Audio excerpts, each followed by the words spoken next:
Moriden Athluan.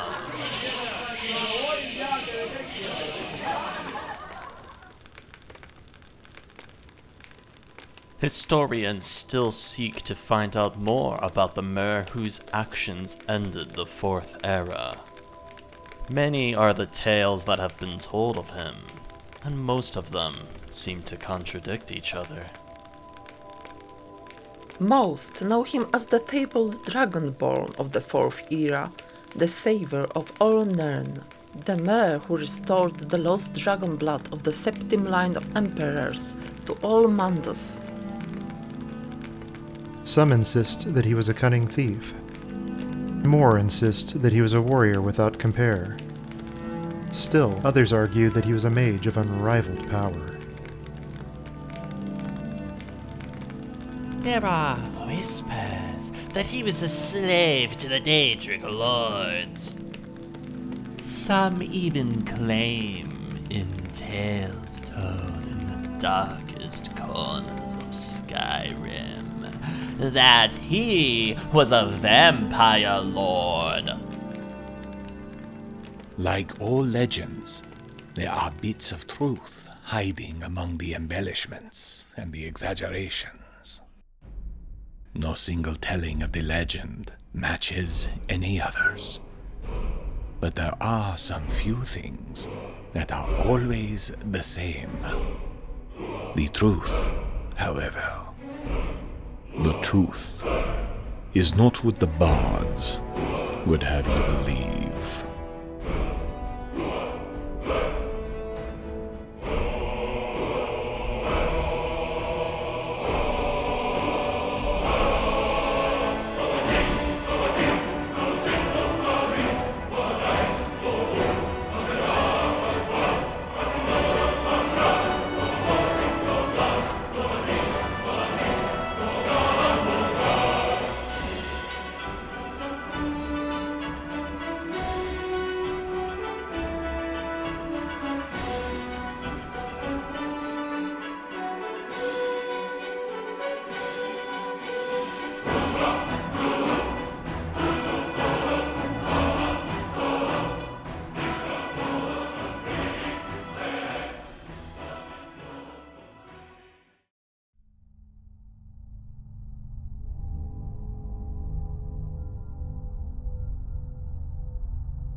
"16 Last Seed, 4th Era, 201. My earliest years are a mystery to me. Those who might have told me their contents were long since gone by the time I was aware enough to ask the questions. The dunmeri of Windhelm have chosen either to withhold that information, or simply never cared enough to try to remember it in the first place. I believe it to be the latter. Life as a dunmer in Windhelm is not what one might call easy. One who has no legitimacy, no trade at which to apply themselves, no place to call their home, has it even less easy. A place to put my head at night was never a promise. The bits of food I managed were purely the result of begging. First, getting the coin from the denizens of the city itself, which was never a simple affair, and second, by begging the stall owners to lower their prices just enough that I could give them what I had. Pride is not a thing a beggar can keep. Many were the nights that I hid in the shadows of the Nisus, a corner club in the Grey Quarter. I would always have to leave when closing time came, but the conversations I heard were more than enough for even a beggar to understand the situation. Though the more civil Nords of the city might claim otherwise, the actions of its ruler made the truth plain enough. We, the dunmeri, were not welcome. We had been forced into the Grey Quarter, insulted, spat upon, ignored by the ruling class, and basically left to rot. Citizens could do as they wished to us, and the guard would look the other way, pretend that all was right, proper, and justified. In short, even those of us who were legitimate had no chance to advance ourselves here. Almost none of us had any alternative, though. Leaving required coin and a destination, something to head towards, and because the noble leaders of this city denied us even basic civility, it seemed, well, we were stuck in a place that seemed to offer no means of escape. For years, I was told that this would be all I would ever amount to. Even the other beggars, those that could ply their trade in the more frequented parts of the city without comment, would say it. A dunmer in Windhelm, no matter his station, would always be in that station, never anything more. For years, I believed that. The nature of mortals, however, ensured that eventually there would be an opportunity to change that, and when it finally came, I almost didn't recognize it. That chance came in the form of our most noble of leaders, Ulfric Stormcloak himself. The man was a complete bigot, of course. Anyone who knows his history should be able to see that much. As full of himself as he was, however, I never imagined that he would attempt the impossible. That he would challenge the High King to mortal combat and survive it. That he would challenge the Empire, the might of the Imperial Legions, in an attempt to cast off the Empire entirely. Skyrim is for the Nords, they cry out, and they believe it for some reason. That audacity, that unbelievable hubris, that was to be my way out. War was coming. All I had to do was somehow get a weapon of some kind, train myself to use it just enough to be useful, and then, somehow, to get out of the city and make my way to Solitude, convince them to let me join the Legion, convince them to let me fight the Stormcloak rebels. They might believe I was a patriot fighting to preserve the order that the Empire had always promised and mostly provided. They would be wrong. I would be fighting to destroy a city, to destroy a man, to destroy the people who had created my horrible life. I would be fighting for revenge. 17 Lost Seed, 4th Era, 201. The sun rises early in the late summer. I have seen my share of sunrises, and I can promise anyone who believes them to be magical in some fashion that after your 600th or 700th sunrise, they all seem alike. To me, it simply meant I had survived yet another night out of doors, huddled in the corners of the Grey Quarter, and would have to live through yet another day in this Nordic hellhole. Except that today, it would be different. Today I would finally start taking action. Not before I went back to the Nesis and begged a few apples from the innkeeper, of course. That would have been folly. But with the not unimportant business of filling my belly at least somewhat accomplished, it was time to put my plan into action. Not that it was much of a plan. It mostly involved walking straight out of the gates and into the wilderness, following the road between Windhelm and Solitude. When the opportunity presented itself, I would find a way to get a weapon and learn to use it at least somewhat before I got to the capital, enough so to allow me to join the Legions. It was a terrible plan. There were so many ways it could go wrong, so many ways I could end up as an unlamented corpse on the side of the road. Terrible plan or not, however, it was all I had. And so, I bid the other dunmeri in the club farewell, to a small amount of dark chuckling, and stepped from the Nisus and into the unknown. If I needed another bit of proof as to just how bad the situation was becoming in Windhelm, I saw it as I neared the gates that morning. 2 of the locals, both drunk, I might add, were verbally assaulting one of the local dunmeri women. They were pathetic, to say the least. I would hope that no one would take them seriously in the least, except that this is Windhelm, and the Dunmer are treated as animals to be caged. Anywhere else, the drunken accusations of being an Imperial spy just because she hadn't taken a side in a fight she did not consider to be hers would be laughed off as the nonsense that it is.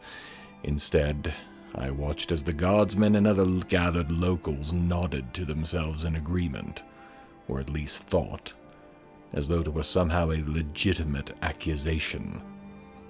To then follow it with a threat to visit her, and that they had ways to tell the truth, and see nothing done to shut these drunken menaces up. It is unbelievable. Soon, sister, I will return to Windhelm soon, and this kind of petty stupidity will be erased from the city. I somehow believed that I would be denied the ability to walk through those gates. That for some reason the guards would turn me around and tell me to get back into my hole. Instead, they simply watched as I somewhat timidly walked through the gates, across the bridge, and into the wilds of Eastmarch. An hour later, I began to think I understood why. A beggar wearing next to nothing in the weather of this hold, well, I realized I wasn't prepared as well as I had thought. If I had even been thinking in the first place, which I now doubted, I'd lived so long in the walls of the city that I had forgotten how much more cutting the wind can be outside of it. I was in trouble, and it wasn't even the end of my first day, and the guards? They hadn't stopped me, I think, because in their minds it would be one less mouth to feed. Good riddance, they likely thought. I passed through a small hamlet called Anger's Mill, but saw no place that seemed to be inviting. Still chilled near to death, I continued on. I refused to turn back. I would not admit defeat, even if it did kill me. So it was that I found a small campsite on the hill just outside of the village with a blessed fire. And a not-so-blessed man who, though he did allow me to warm myself, spent the whole time spinning stories about how all the people in Anger's Mill were plotting against him. I rather doubt it. And his manner had me moving again just as soon as I was warm. As aware of my physical location as I was, it was still something of a shock when I saw the border station, the marker between Eastmarch Hold and the Pale, a line that I had never once, until recently, considered crossing, one that I had never thought I ever would, a final proof that I was indeed leaving the hellhole of Windhelm behind me. I didn't think that it would hit me so hard. I didn't think that I would feel that trace of fear as I entered the true unknown. I paused for a moment, drawing the attention of the guards posted there briefly, but when I started moving once again, they went back to their vigil. I, however, changed somehow as I crossed that invisible line. I had left behind the part of me that was a beggar, I think, leaving only the revenge-obsessed mer I had become. I would cross this border again many times in the future. I knew that. But I also learned the truth of a saying that day. Granted, it was usually applied to other activities, but it was no less true that day. You never forget your first.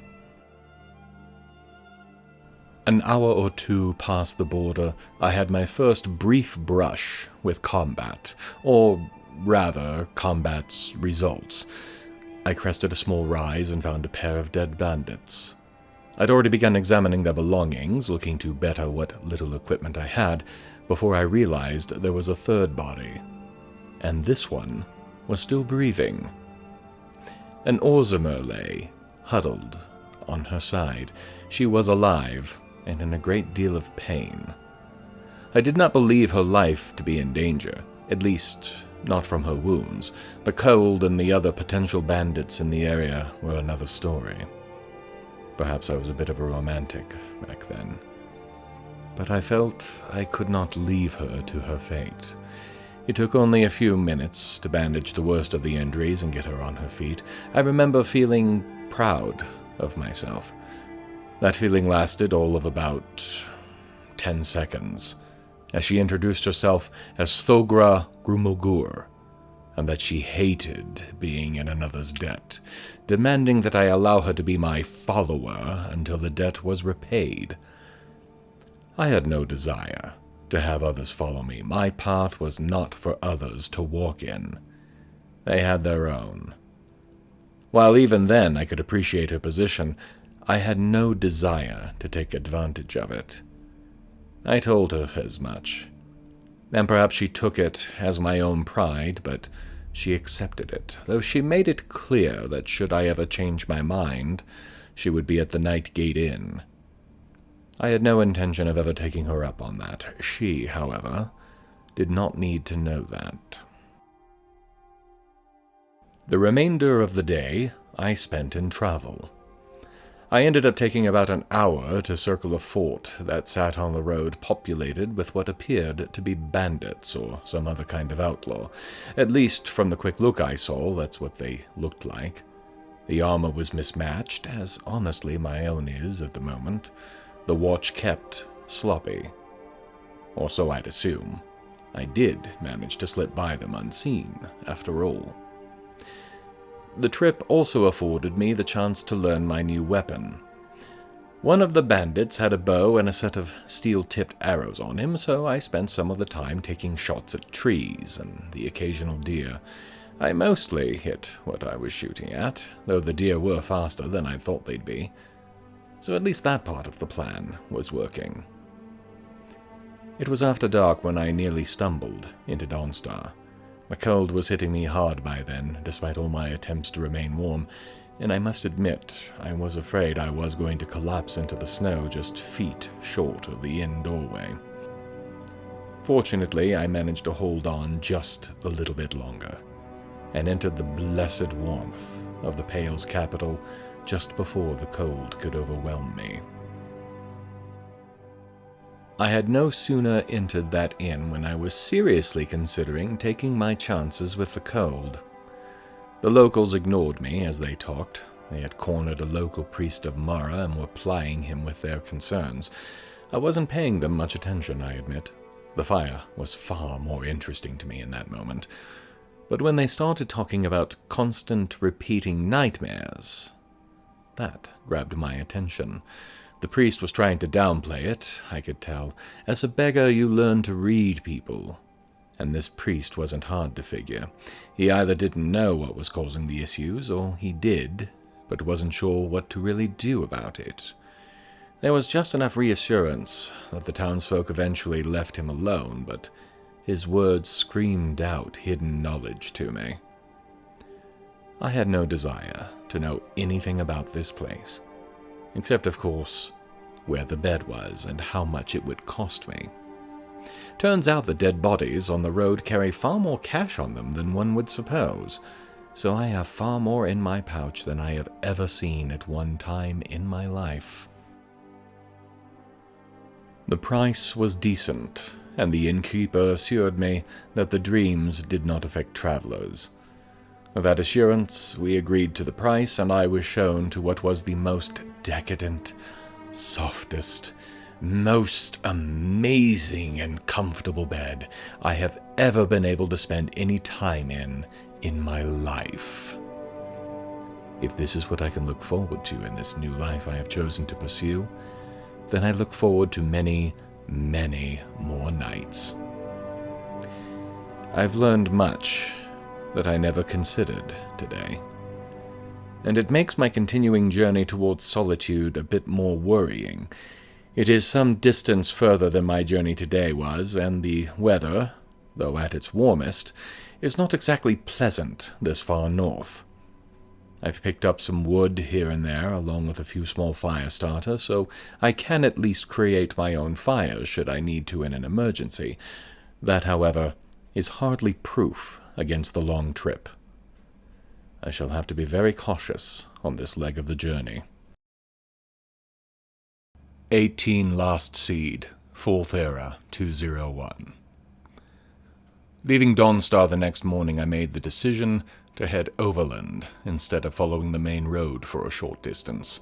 The map I was able to look at last night shows I might be able to save some time on my way to Morthal, where I expect I will need to stop again tonight, by cutting that small corner. I found the road easily enough after doing so. Apart from a single wolf who thought I looked like breakfast, I had no difficulties. I only needed a single shot to down the wolf as well, so my skill appears to be improving already. There were few travelers on the road, though I did notice a number of patrols. The Stormcloaks are making their presence known in the Pale, which shouldn't be much of a surprise, I suppose.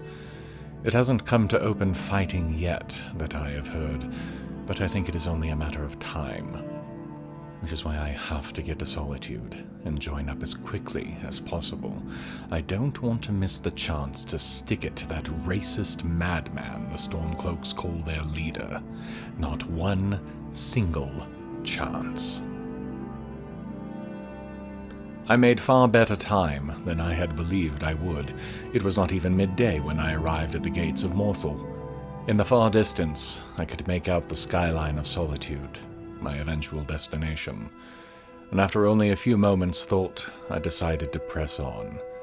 Though I still doubt that I will be able to make it to the capital today, there is still a place called Dragon's Bridge I should be able to make. If I can, then it will be a relatively short jaunt tomorrow to the city. Once there, my new life truly begins, assuming I can convince them to... But I've said it so often already. I know I have, yet I cannot help but dwell on it. It is the key to everything. If the Legion won't have me, then I may have no choice but to begin my own private war, find a way to set up near Windhelm and make myself a true thorn in Ulfric's side. Until they eventually hunt me down. And kill me, of course. A one-man war like that can realistically only end one way. That, however, is a price I've already decided to pay.